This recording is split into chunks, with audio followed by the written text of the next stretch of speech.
le prophète, alayhi salatu wassalam, il a rectifié quelqu'un qui a dit « Ma sha'Allahu wa shi'it ». C'est comme Allah l'a voulu et toi, ya Rasulallah.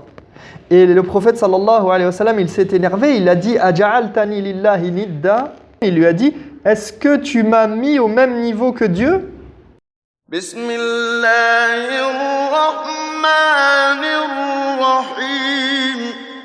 Bismillah wa salatu wa salam ala rasulillah wa ala alihi wa sahbihi wa man tabi'a hudah wa ba'd. Alors, il nous reste quelques petites choses à voir avant de passer à al-matlab al-thani qui concerne al-kufr, qui concerne la mécréance. Donc, juste pour terminer sur le shirk, sur le polythéisme, je vais reprendre un petit peu. Donc, on avait parlé de an-naw' al-thani min anwa' al-shirk. Je vais reprendre à partir du shirk mineur. Donc, al-shirk al-asghar, le petit shirk ou le polythéisme mineur. On avait dit que, je ne vais pas tout reprendre, mais juste brièvement, on a dit que le polythéisme mineur, c'est tout ce qui peut conduire au polythéisme majeur, ou qui fait directement tomber dedans, ou encore tout ce que les textes désignent par le mot polythéisme, mais sans aller jusqu'à le considérer comme du polythéisme majeur. Donc, huwa الشرك الأصغر هذا النوع الثاني من أنواع الشرك وهو كل ما كان ذريعة إلى الشرك الأكبر ووسيلة للوقوع فيه أو ما جاء في النصوص تسميته شركا ولم يصل إلى حد الأكبر وهو يقع في هيئة العمل وأقوال اللسان.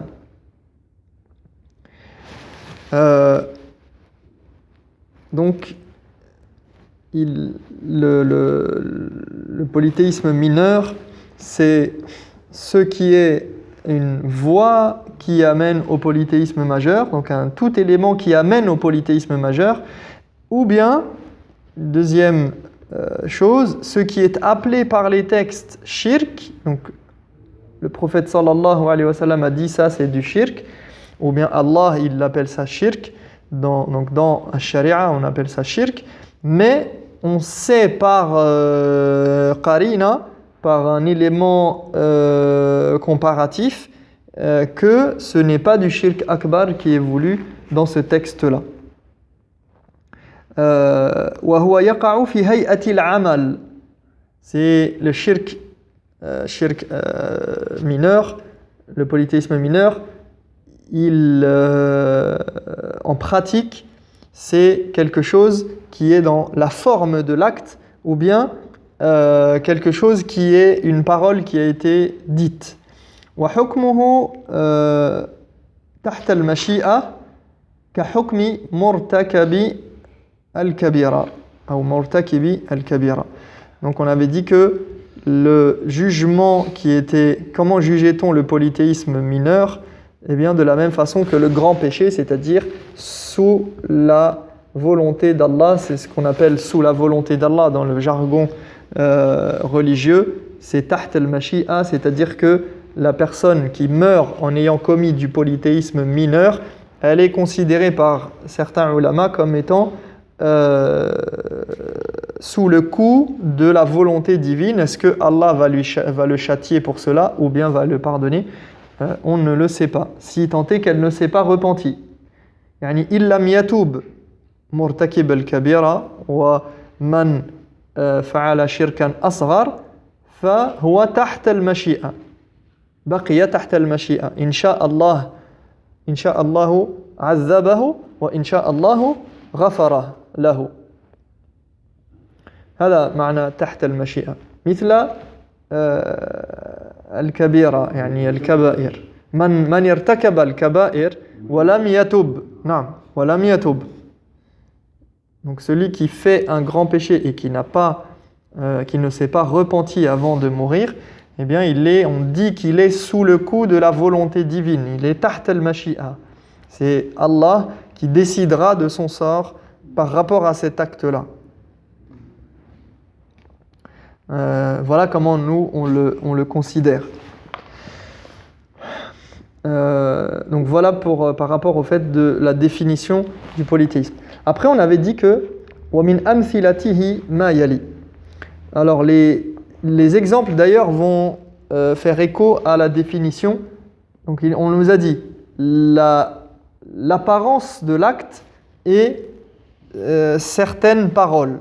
Donc on va nous donner un exemple de l'apparence de l'acte, de la forme de l'acte et des exemples de paroles, aqwal al-lisan. Alors qu'est-ce qu'on nous avait donné? On nous avait dit وَمِنْ أَمْثِلَتِهِ مَا يَلِي يَسِيرُ الرِّيَاءُ. هذا المثال الألف يسير الرِّيَاء. Parmi les exemples de polythéisme mineur, l'ostentation, on avait dit en petite quantité. Yasir al-riya.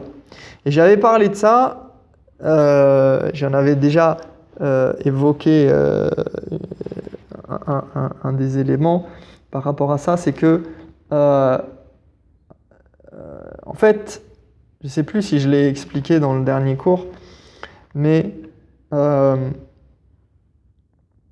cette histoire de Yasir al-Riya, que ça fait partie du polythéisme mineur, et donc ça sous-entend quoi, Yasir al-Riya? Qu'est-ce que ça sous-entend si on dit que le polythéisme mineur, Yasir al-Riya, min amthilati al-shirk al-asghar, yani anna kathir al-Riya min al-shirk al-akbar.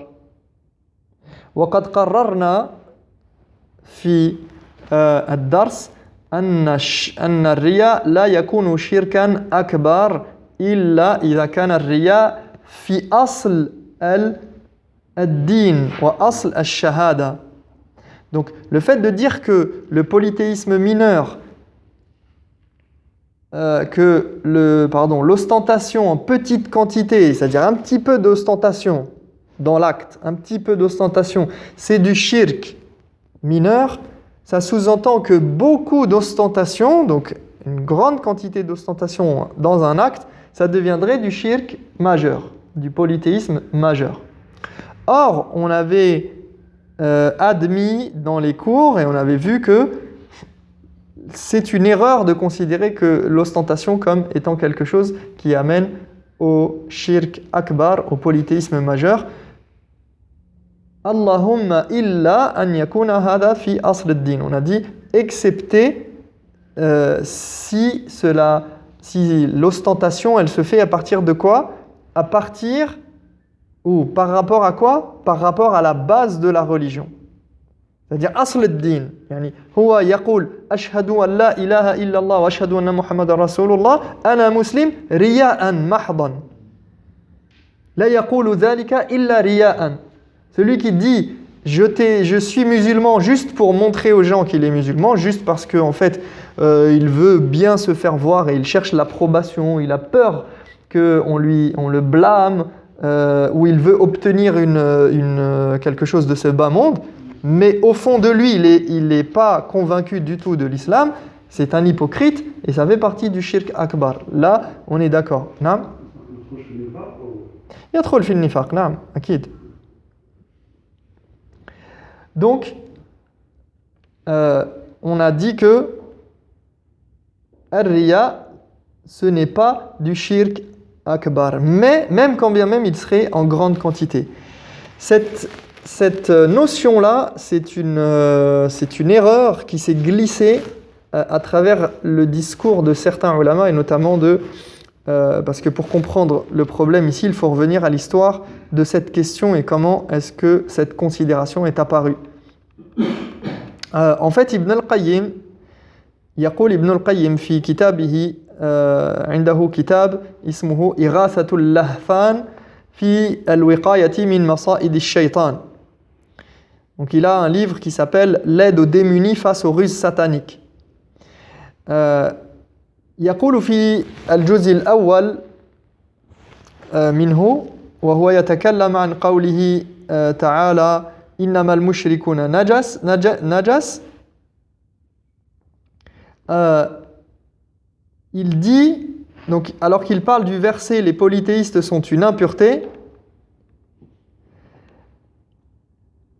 يقول يعني تكلم أن قال إن الشرك نجاسة والله سمى الشرك نجاسة وسمى الزنا واللواط نجاسة والنجاسة منها النجاسة المغلظة والنجاسة المخففة فكذلك الشرك منه الشرك الأكبر وعد أمثاله ومنه الشرك الأصغر كيسير الرياء.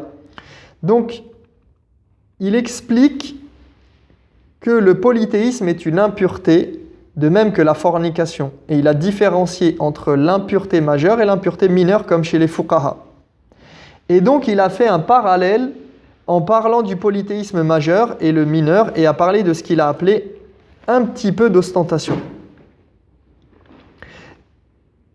Et un savant qui a expliqué Kitab al-Tawhid, il a repris l'idée d'Ibn al-Qayyim qui donnait comme exemple de shirk mineur un peu d'ostentation. Et à partir de là, par compréhension inversée, eh bien, il en a conclu que cela signifiait que beaucoup d'ostentation correspondait donc à du polythéisme majeur. يعني بعض العلماء أخذ كلام ابن القيم وهو يشرح كتاب التوحيد وقال الشرك الأصغر كيسير الرياء فعمل لهذا الكلام مفهوم إذا مفهوم المخالفة أن كثير الرياء أو الرياء المحض شرك أكبر وهذا الكلام خطأ وإذا قرأت كلام ابن القيم لم تجده كذلك وإذا قرأت يعني كتب كثيرة من علمائنا الأجلاء لن تجد أنهم يفرقون هذا التفريق ولا يقررون ذلك. يعني مثلا كلام ابن رجب الحنبلي في جامع العلوم والحكم كلام المقدسي في مختصر المنهاج ويعني كتب كثيرة وللأسف كثير من الأفاضل يعني نشروا هذا الخطأ. Donc, il en a conclu que cela signifiait que beaucoup d'ostentation correspondait à du polythéisme majeur. Or, ceci est une erreur. Et si on lit les écrits d'Ibn al-Qayyim lui-même, on ne retrouvera pas cette idée-là.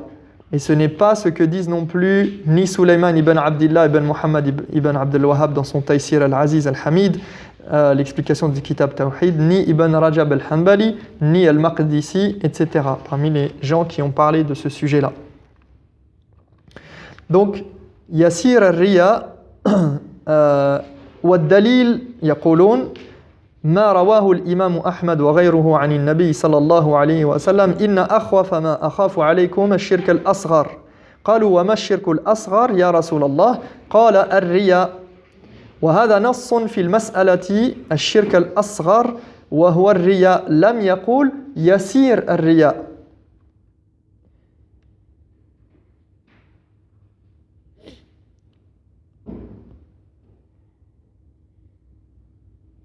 يقول الله تعالى يوم القيامة إذا جاز الناس بأعمالهم اذهبوا إلى الذين كنتم تراءون في الدنيا فانظروا هل تجدون عندهم جزاء. Et donc, on a ce fameux hadith qui nous est cité ici, qui est le hadith rapporté par l'imam Ahmad et d'autres du prophète sallallahu alayhi wa sallam, où il a dit la chose que je crains le plus pour vous, c'est le petit polythéisme. Et lorsqu'on lui a demandé c'était quoi le petit polythéisme, il a dit l'ostentation, ar-riya. يعني هو نفسه النبي عليه الصلاة والسلام هذا دليل على ما قلنا. قال الشرك الأصغر. ما الشرك الأصغر؟ قال الرياء. لم يقل يسير الرياء. النبي عليه الصلاة والسلام قال الرياء، فجعل الرياء من الشرك الأصغر لا من الشرك الأكبر. D'accord? Le prophète sallallahu الرياء Ria, an tura'i bi amalik. Ria, c'est l'ostentation. L'ostentation, c'est quand on fait quelque chose pour montrer aux autres et qu'on ne cherche pas l'approbation d'Allah subhanahu wa ta'ala. Donc, on fait le jeûne pour montrer qu'on fait le jeûne. On fait la prière pour montrer que... d'accord, ça s'appelle Riya. Riya, et dans le Coran, on le trouve avec Ri'a an-nas. Ri'a, sans le ya. Donc on a en langue arabe, on peut avoir cette transformation du ya en hamza ou de la hamza en ya. Et donc dans le Coran, on va plus trouver Ri'a. Ri'a et non pas Riya. Mais dans Sha'a fi kalam al-arab ou fi nusus al-shara', on a l'habitude de trouver dans les textes aussi Riya avec un ya. D'accord? Ça c'est ce qu'on traduit en général par le mot ostentation et ça correspond assez bien. Riya. Donc Riya min ara'a. Min ara'a, le verbe voir, et ra'a, donc le verbe augmenté de la forme de base, où on a cette idée de ra'a. Donc le fait de montrer ses œuvres. Et j'en ai parlé en long et en large dans différents cours, et notamment dans Tazkiyat al-Nafs, les cours d'éducation spirituelle. On a vu que Riya, ça peut se faire, c'est le fait de montrer ses œuvres, donc soit en les racontant, soit en les faisant, en disant qu'on va faire quelque chose, d'accord, en parlant, ou en faisant un acte devant les gens directement. Et pourquoi? Les ulama, ils citent plusieurs cas. Ils disent soit c'est par peur d'être blâmé par les gens, soit c'est pour chercher l'approbation et les félicitations et les éloges des gens. Donc on le fait en attendant qu'on nous dise « Ah, masha'Allah, anta qawwam, sawwam, kada wa kada ». D'accord? On attend la félicitation des gens. Tu vois? Ah, tu sais, j'étais parti à la mosquée tout à l'heure. Tu t'as entendu? J'étais parti à la mosquée. Tu vois? Ah, j'ai fait la salat au premier rang. Ah, masha'Allah. D'accord? On attend. La personne, elle attend, elle sent qu'elle a besoin de l'accord des gens. Justifier les choses, mais surtout pour qu'elle en gagne quelque chose derrière de ce bas monde. Et c'est quoi le gain de ce bas monde? C'est soit éviter d'être blâmé. Par exemple, quelqu'un qui va faire le ramadan, parce que sinon c'est la honte de ne pas avoir jeûné. C'est pas pour les dieux. Comment, ya akhi, tu jeûnes pas, matsomch? Tu jeûnes pas? Ah non, c'est la honte, ça se fait pas. Taïeb, demain je jeûne. Je jeûne pas. Bien sûr, il va jeûner pour Allah. Après, les ulama, ils différencient. Est-ce que la base de l'acte, est-ce que ce qui a motivé la personne pour faire cet acte-là, à la base, c'était Allah ou bien c'était les gens? Et après, est-ce que le riya, il est venu, si par exemple la personne, elle a commencé un acte, mais au fur et à mesure de l'action, elle a transformé son intention, c'est pas pareil que si elle a commencé l'acte pour autre chose qu'Allah. Si elle a commencé, par exemple, imaginons que je vais faire salat, je vais faire 2 rak'at, d'accord, dans la mosquée. Je le fais pour Allah au départ.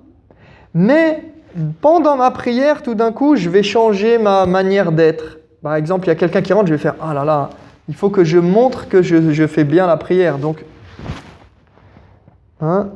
même l'insan yatabaka, il va pleurer, il va faire semblant de khushu'. Il va faire semblant d'avoir... Parce qu'il y a quelqu'un qui est arrivé dans la... Mais lui, à la base, il a fait la salat pour Allah. Et parce qu'il voulait plaire à Allah. D'accord? Donc ça, à la base, là, Le riya, il affecte sa prière, mais il annule pas sa prière. Par contre, si il a dit, ah, il y a quelqu'un qui est venu, il y a Akhi Issam, il est là, je vais lui montrer que je suis un musulman pieux, je vais faire 2 rak'at. Le point de départ, ce qui a initié l'acte, c'est pas pour plaire à Dieu, c'est pour plaire à mon frère. Donc ça, cet acte-là, il vaut rien auprès d'Allah. Mais par contre, c'est pas du shirk. Je suis dans ma prière, je vais adorer Allah. Je vais faire dua pour Allah. Je vais pas adorer quelqu'un d'autre qu'Allah. C'est du shirk mineur dans ce cas-là. Oui. Comment tu te préserves de ça, justement? De ces intentions qui varient, qui changent? Ah, ça c'est un travail de longue haleine. C'est dur, oui. Ça c'est un travail de toute une vie. C'est une mise en question permanente. Ouais. Et c'est des outils. Il y a beaucoup d'outils, mais brièvement, déjà ta'zim Allah, donc reconnaître la grandeur d'Allah et vraiment savoir que regarder que Allah et pas donner de l'importance à al-khalq. Et peut-être dire le dua, non? Faire l'isti'adha, demander à Allah de nous protéger. Le prophète sallallahu alayhi wa sallam, dans ses invocations, il demandait à Allah de le protéger de shirk, donc c'est c'est pas rien. Multiplier les bonnes actions. Parce que quand tu les fais régulièrement plusieurs fois, après tu ne prêtes plus d'attention à ce que tu fais comme acte. C'est pour ça que le pèlerinage, par exemple, c'est un gros, quelque chose où il y a beaucoup de riya, parce que c'est quelque chose qui demande de l'investissement et qu'on ne fait pas chaque année.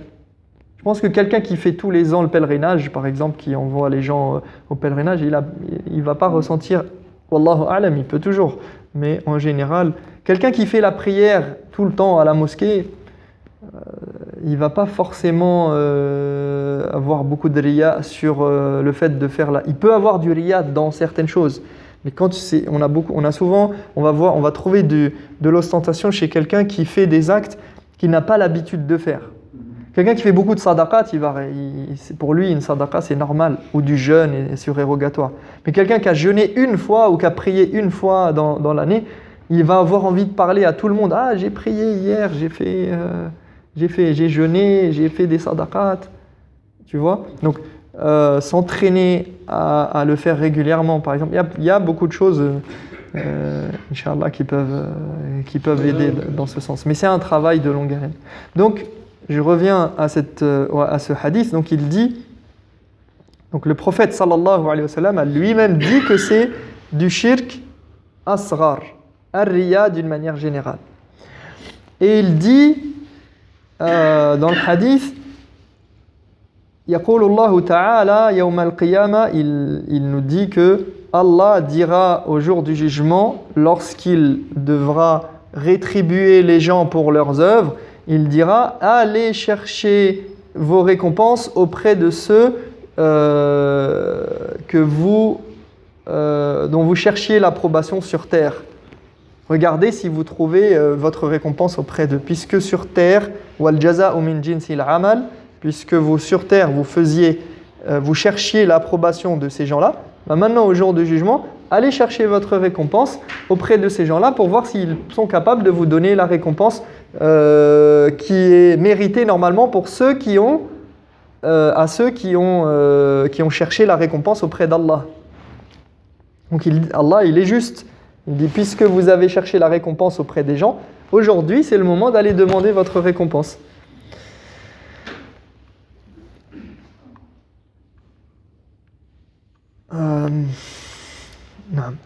Donc ça c'était pour l'exemple qu'ils nous ont donné. Donc ici nous, quoi qu'il en soit, on nous donne Yassir ar-Riya et nous on va dire ar-Riya comme exemple de polythéisme mineur. Qawlu ma sha'a Allah wa shi'it.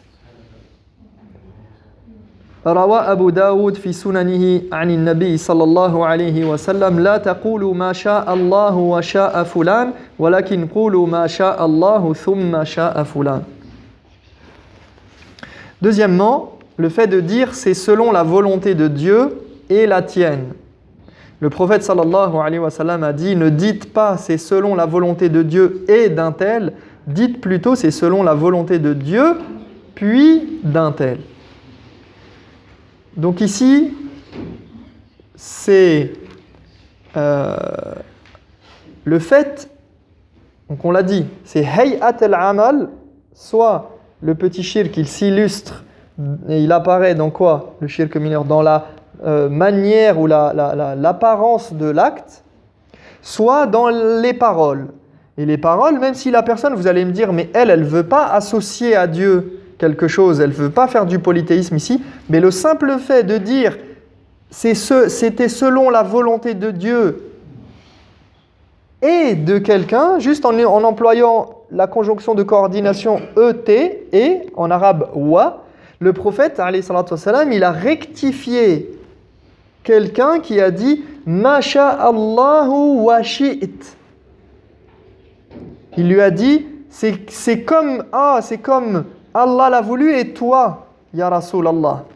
Et le prophète sallallahu alayhi wa sallam, il s'est énervé, il a dit « Aja'altani lillahi nidda ». Est-ce que tu as fait de moi un associé à Dieu pour me mettre même dans la parole? Regardez le respect qu'il donne à Dieu. Il dit, pourquoi? Parce que c'est dans la volonté. Il dit, c'est la volonté de Dieu et la volonté du prophète. C'est la volonté de Dieu et ta volonté. Donc le prophète sallallahu alayhi wa sallam, il lui a dit, non, stop. Tu ne dois pas dire c'est la volonté de Dieu et, tu dois dire c'est la volonté thumma. Et puis ensuite, et seulement ensuite, la volonté de... Parce qu'on ne nie pas la volonté de l'être humain. On ne nie pas que ça peut être selon la volonté de quelqu'un. N'est-ce pas? Ça peut être la volonté. Tu as voulu quelque chose, c'est selon ta volonté. Ça s'est fait selon ta volonté. Mais avant tout, on dit selon la volonté de Dieu. C'est pour ça qu'on ne dit pas grâce à Dieu et grâce à Fulan. On dit grâce à Dieu, puis ensuite... grâce aux dons des fidèles, par exemple. Grâce à Dieu, nous avons construit la mosquée, et ensuite seulement grâce à vos dons. Donc on doit faire la distinction entre les deux dans la parole. On doit faire une hiérarchie. Et cette hiérarchie, elle est apportée par quoi? En arabe, par le mot summa, qui donne un tartib. Summa yufidu tartib. N'est-ce pas? En arabe, summa, le mot summa, il instaure une hiérarchie. Il dit premièrement et deuxièmement. Alors que le mot waouh, la lettre waouh ou le mot wa, eh bien, il met sur un même pied d'égalité. Comme en français, lorsqu'on dit un tel et un tel. Et si on dit Karim est entré, puis Mohammed, eh bien, ça veut dire que Karim est entré en premier. Et donc, on a fait une hiérarchie. Et on a donné un ordre, il y a un ordre ici. Eh bien, thumma, ce simple mot-là, le prophète, il a jugé bon de dire, de rectifier la parole de la personne. Ça veut dire qu'il faut faire attention à ce que l'on dit. Dans ce que l'on dit, il peut y avoir du shirk, il peut y avoir du polythéisme mineur. Et au point que le prophète, sallallahu alayhi wa sallam, il lui a dit, est-ce que tu m'as mis au même niveau que Dieu? Un autre exemple qui est donné ici, قَوْلُ لَوْلَا اللَّهُ وَفُلَانَ أو قَوْلُ لَوْلَا الْبَطُّ لَآتَانَا اللُّصُوص ونحو ذلك روى ابن أبي حاتم في تفسيره عن ابن عباس رضي الله عنهما في معنى قوله تعالى فلا تجعلوا لله أندادا وأنتم تعلمون قال الأنداد هو الشرك أخفى من دبيب النمل على صفات سوداء في ظلمة الليل وهو أن تقول أو في ظلمة الليل وهو أن تقول والله وحياتك يا فلانة وحياتي وتقول لولا كليبة هذا لأتانا اللصوص ولولا البط في الدار لأتى اللصوص وقول الرجل لأصحابه ما شاء الله وشئت وقول الرجل لولا الله وفلان ولا به شرك. وهذا روي أيضا عن ابن عباس رضي الله عنهما. Alors, l'autre exemple qui nous est donné ici, c'est dire sans Allah et un tel, ou sans le canard, les voleurs seraient venus chez vous, ou chez nous. Sans le chien, si les chiens n'avaient pas aboyé, il n'y aurait pas eu ceci ou cela. Ibn Abi Hatim rapporte dans son tafsir qu'Ibn Abbas, au sujet du sens de la parole d'Allah, n'attribuez donc pas d'associé à Dieu alors que vous savez parfaitement qu'il ne faut pas le faire, a expliqué, il dit les associés, n'attribuez donc pas d'associé à Dieu, il explique le mot associé, il dit c'est le polythéisme, plus subtil que la reptation d'une fourmi sur une pierre noire dans les ténèbres de la nuit. Donc comment Ibn Abbas il a décrit ce polythéisme-là qui est cité dans le verset, entre autres, c'est quelque chose de très subtil. Il a dit c'est comme la fourmi noire dans la nuit noire qui se déplace sur une pierre dans les ténèbres de la nuit. C'est comme cette fourmi que déjà le jour on ne verrait même pas et on n'entendrait pas. Le shirk mineur, ou le shirk même en général, d'une manière générale, mais ici il va parler plus spécifiquement et il va donner des exemples maintenant. Il dit, c'est le fait que tu dises par Allah et par ta vie et la mienne, ou que tu dises sans le chien, les voleurs seraient venus chez nous. Sans le canard, les voleurs auraient pénétré notre demeure. C'est également quand quelqu'un dit à ses amis, c'est ainsi qu'Allah l'a voulu, ainsi que tu l'as voulu. Sans Allah et un tel. Et il dit, n'ajoute pas un tel, car tout ceci constitue du polythéisme. Donc ne dis pas, grâce à Allah et un tel. Ne dis pas sans la volonté d'Allah et un tel. Ne dis pas grâce au chien qui avait aboyé, les voleurs ne sont pas venus. Cette phrase-là, quand bien même elle peut paraître anodine et normale, et même si on est d'accord avec toi que c'est une cause terrestre et tangible qui a été, qu'Allah a voulu qu'elle soit là pour prévenir contre, qui a été dans la loi de cause à effet qu'il y a dans l'univers, on sait bien que oui, effectivement, on dira que Allah a voulu que ce chien qui a aboyé soit la cause pour que les voleurs ne rentrent pas. N'est-ce pas ? Ça c'est certain. Sauf que quand tu vas dire, c'est grâce à Allah que les voleurs ne sont pas rentrés par la cause du chien, par le biais du chien qui a aboyé. Mais est-ce qu'il se peut que les voleurs pénètrent malgré les aboiements du chien ? Oui. Peut-être que le chien il va aboyer, ça ne va pas faire fuir les voleurs. Donc, on dit c'est par Allah. Et c'est là toute l'essence du tawhid. Et c'est là où on voit le vrai monothéisme, parce qu'on rattache les causes de l'univers à notre Seigneur, à Allah subhanahu wa ta'ala, en toute exclusivité. Le croyant, le mu'min, c'est ça qu'il doit faire dans son quotidien. Et là, pour dire que même la parole, le simple fait de l'avoir dit par parole, et si la personne, on lui dit non, mais c'est Allah, il va dire oui, je sais. Mais ce respect-là, il est dû à Allah et ça constitue du polythéisme que de ne pas, de déroger à cette règle-là. Pour terminer ce mabhas, donc on termine avec al-farq bayna ash-shirk al-akbar wal asghar. Quelle est la différence entre le polythéisme mineur et le polythéisme majeur brièvement? بين الشرك الأكبر والشرك الأصغر فروق عديدة أهمها ما يلي.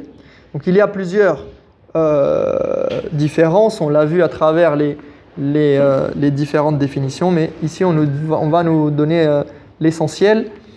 أولا أن الشرك الأكبر لا يغفر الله لصاحبه إلا بالتوبة وأما الأصغر فتحت المشيئة. Donc, comme nous l'avons dit, donc une des différences importantes, c'est que le polythéisme majeur, Allah ne le pardonne à la personne qui l'a commis que s'il s'est repenti. S'il est mort sans se repentir du polythéisme majeur, il n'est pas pardonné. Alors que le polythéisme mineur, eh bien la personne, si elle est morte en commettant du polythéisme mineur, eh bien, elle reste sous la décision d'Allah subhanahu wa ta'ala. S'il veut, il la châtie. S'il veut, il lui pardonne. Ça, c'est la première des différences qu'on nous cite. Deuxièmement, الفرق الثاني ثانيا أن الشرك الأكبر فمحبط لجميع الأعمال وأما الأصغر فلا يحبط إلا العمل الذي قارنه فقط. Deuxièmement, le polythéisme majeur, il annule toutes les œuvres, quelles qu'elles soient, toutes les bonnes actions, il annule tout. الشرك الأكبر, le polythéisme majeur.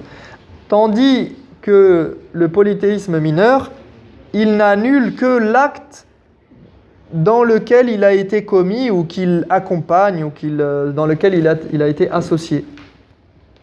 Comme nous l'avons vu par exemple pour Ar-Riya, et après il y a encore des subtilités sur ces questions-là.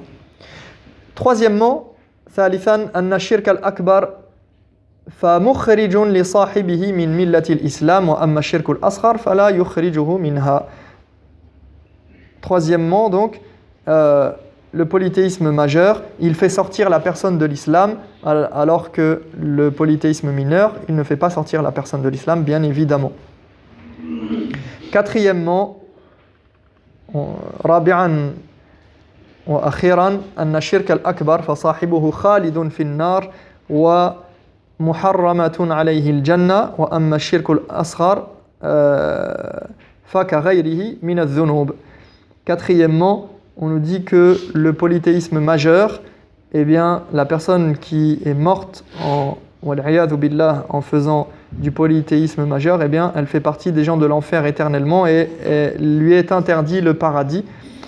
Quant au polythéisme mineur, eh bien, il est considéré comme d'autres péchés, dans le sens où il n'interdit pas l'entrée au paradis directement, de manière éternelle. Wallahu ta'ala a'lam. Wa nasallallahu tabaraka wa ta'ala an yahdiyana lima yuhibbu wa yarda wa an yutahhira qulubana min ar-riya wa min ash-shirk wa an yuyassira a'malana wa an yataqabbala minna ومنكم صالح أعمالنا وسبحانك اللهم وبحمدك أشهد أن لا إله إلا أنت أستغفرك وأتوب إليك وجزاكم الله خيرا.